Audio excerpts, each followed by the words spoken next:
Rosalie Pelletier, 16 ans, a été happée mortellement par une voiture en début de semaine à Saint-Augustin-de-Desmaures. Elle était à vélo avec sa sœur et le copain de celle-ci, Jules Deslauriers. Et selon le témoignage du jeune homme, tout s'est passé très vite et il s'en est fallu peu pour qu'il soit lui aussi emporté par le véhicule.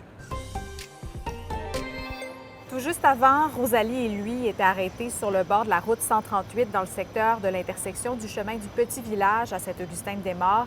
Ils attendaient de pouvoir traverser et rejoindre la sœur de la victime de l'autre côté de la rue. Jules Deslauriers s'est aperçu que le véhicule blanc qui passait par là était en train de dévier de sa route. Il a pu l'éviter de justesse, mais Rosalie n'a pas eu cette chance. La limite de vitesse dans le secteur est de 90 km/h et d'après le ministère des Transports, le secteur de la route 138 où est survenu l'accident ne présente pas de problématique de sécurité particulière. C'est l'MTQ qui est le meilleur juge là-dedans. Maintenant, pour ce qui est de nous, à la ville, je n'ai pas l'intention à court terme de faire de démarches auprès du ministère, surtout sachant qu'ils considèrent que ce n'est pas problématique. Mais on va attendre surtout les conclusions de l'enquête. Les algues n'ont jamais autant proliféré dans les lacs du pays. En fait, depuis 1960, le niveau d'algues a augmenté 7 fois plus rapidement qu'auparavant et les changements climatiques sont en cause. Des sédiments provenant de 80 lacs au pays ont été analysés par les chercheurs.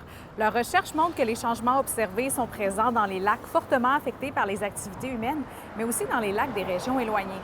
La présence d'algues, notamment les algues bleu-vert ou cyanobactéries, peut d'ailleurs avoir de lourdes répercussions sur la santé ou encore sur les plans d'eau. Ça peut par exemple nuire aux poissons, à la baignade, à la pêche et à l'utilisation de l'eau pour l'eau potable.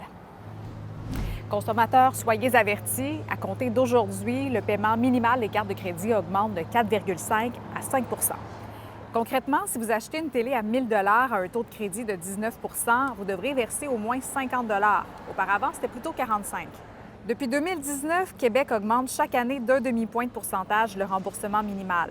Au départ, le taux était fixé à 2 du solde. C'est une mesure que Québec a mise en place pour lutter contre l'endettement des citoyens. À l'époque, quand le paiement minimal était de 2 et qu'on reprend l'exemple du solde de 1 000 à un taux de 19 ça entraînait des frais de crédit de 3 000 à rembourser sur une période de 25 ans.